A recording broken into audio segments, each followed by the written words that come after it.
So without taking any further time, I would like to request Shunsuke Hosaka. As I already mentioned, he is the founder and the CEO of HC Produce and the official representative of Japan in the ISO Geneva. And he has been very generous in hosting the ISO TC 260 meeting 2 years ago. We truly enjoyed, Shunsuke, your hospitality. Over to you, and we would like to hear your thoughts on the subject. Thank you. Thank you, Zahid, for your kind introduction. Let me share my screen.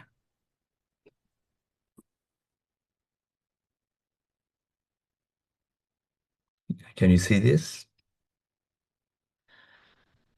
Okay, thank you, Zahid and HR Metrics for giving me this opportunity.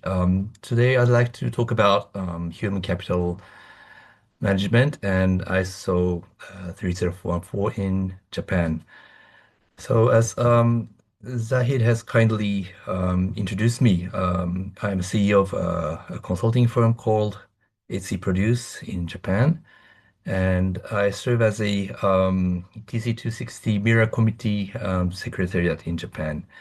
And I have certified 24 organizations as of today and trained over 1,000 individual as a professional for ISO 3014. So as of today, there are an increasing number of ISO 314 certified organizations. And starting from 2021 in Germany, there are now 31 companies certified globally. And you can see their human capital reports because they have disclosed their human capital information in these annual report or human capital report or integrated report. So please take a look at these reports. So what's happening in Japan? As you've seen this,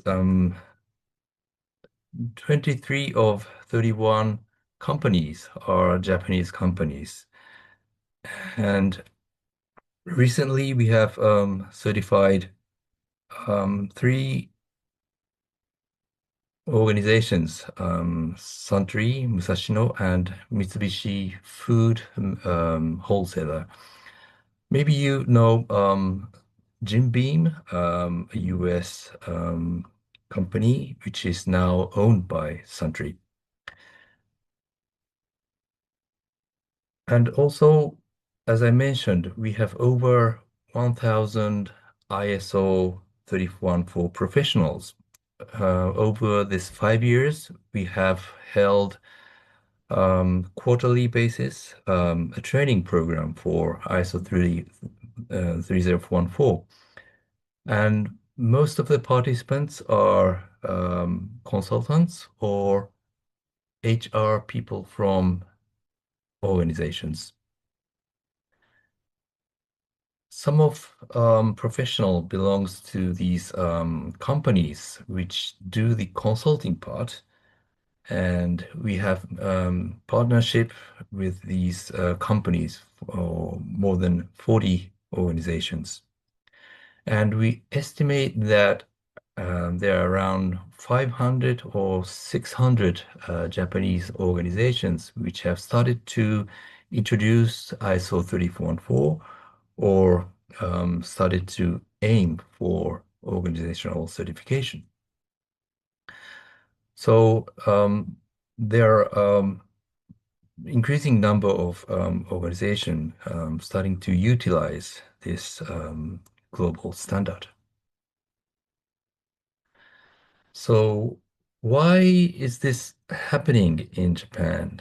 And I think there are three reasons for this.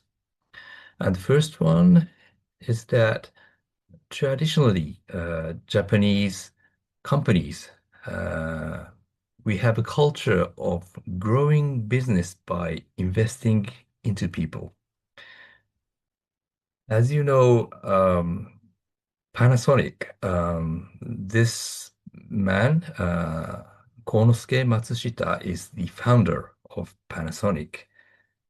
And he often said business is people. And I think this is said in many countries. But in Japan, we really do this. And we have done this for many years. So we have a culture of growing business organization by growing people.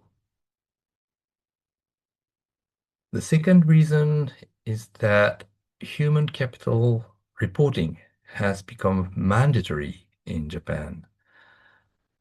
For this few years, the Japanese government has started to have a policy for investing into people and reporting that in a yearly report. Especially in year 2023, the FSA in Japan announced a new rule, and it has become mandatory for public companies to report human capital in their security report. And for this year, the Ministry of Economy and Trade and Industry has started to revise this human capital management consortium activity. And the Japanese Corporate Governance Code is also going to be revised this year. So we have a kind of government commitment for this activity for reporting human capital. The third reason is that a kind of this new movement for asking organization to report human capital, but companies don't know what to do. So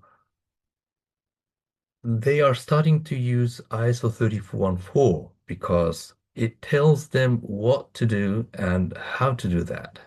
As Zahid mentioned, uh, there are 69 metrics and there are formulae in them, so they know what to do and how to do that. So these are the big three reasons behind the increase of number of companies that has been certified against ISO 3414. Now, at the end, I'd like to touch on how we marketed this standard in Japan. And we didn't do it by ourselves. We let our allies do the marketing and profit from this standard. There are three steps for ISO 3414 organizational certification. First, we do the fit and gap analysis, and then there's a consulting phase to fill the gap. And then at the end, there's a audit and certification. And we do this audit and certification. But due to the ISO rules, when we do the audit and certification, we can't do the consulting at the same times. So we have these allies do the consulting part. As I mentioned, there are around 40 to 50 partners, which has the professional ISO certified people. So they do the consulting and we do the audit, and they have their own clients. So they sell ISO 3414 on behalf of us. So in this way, we have spread ISO 3414 in the Japanese market, and that is the reason um, that many companies have been certified. So the last part is how we write human capital reports. So I think there's 5 points to remember. There's no right answer for writing a human capital report. And ISO 3414 does not specify the um, method for reporting. So it could be any report, like a human capital report or ESG report. And the important thing is to think of how you want to tell the message and how you want to communicate. So it could be investors or it could be your customers. And in Japan, many companies are now targeting job seekers because we are facing a lack of labor. Data is critical, but narrative explanation is also important. Without explanation, we don't understand the meaning of the number. So it's important to show the link between business strategy and the HR strategy. And the last part is report original metrics specific to your business together with ISO metrics. There are 69 metrics, universal, but it doesn't mean that you can't report other metrics. So it's also important to report your own metrics. Okay, so this is my part of presentation. Thank you, Zahid. Back to you. Excellent. It's always very encouraging to see the new developments and while you're expanding the market. Uh, mm, we are open to any question, any comment by anyone who wants to ask something. I also have a question I would like to ask subsequently, unless somebody does not have it. Uh, Yes, Question. John. I would suggest whosoever speaks. I know most of the people, but for the sake of understanding, please say your name, the country you are representing. So, John, over to you. You. Yeah, name is Juan from the Philippines, but currently in the Middle East. My question is about companies in Japan. Does it have to be publicly listed to conform with the ISO 30414? Is the mandate only limited to publicly listed or for large and multinational organizations operating in Japan, but the headquarters is outside Japan? Do they have to comply as well? Thank you, Juan, for the question. It's mandatory for listed public companies in Japan.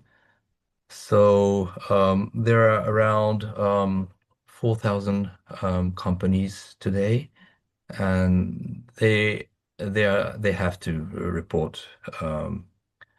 But the organizations we have certified are not only public companies or big companies. There are companies, big companies, but not listed, not public, and there are also small to mid-size companies, and they are aiming for certification because, as I mentioned, they want to hire good people, so they are showing that they are doing good in human resource management. Yeah, sorry, let me rephrase my question. Mhm. Is human capital reporting mandatory for international companies operating in Japan? If they are listed, if they are public, yes. Only if it is listed. But if it is not Mhm. listed and the company is a large global multinational company, they are not required to file human capital report, That's right. right? Okay, thank you. Thank you. Super. So, Shunsuke, while we started the just journey together a long time back, and by now, I think most of the companies have completed the first cycle. And important part of this whole exercise is to connect the dots between the HR strategy and the organization strategy. Do you see the evidence in some form in the company that they've used the 30414 as a first version and how they're responding to the renewal cycle? Is there an appetite? Is there any assessment, formal or informal, or any feedback? Um, do you mean those who have Impact. I'm talking in terms of the impact on the organization, oh, which I'm impact? talking. Yes. We hear about them, about the impact, and we understand that it has improved their HR management and it has improved attracting people from outside the company. And they have succeeded in communicating with their stakeholders. But we haven't heard yet about the correlation between human capital investment and their performance. I mean, um, financial performance. And I think it needs more time to see the correlationship between human capital and their financial uh, output.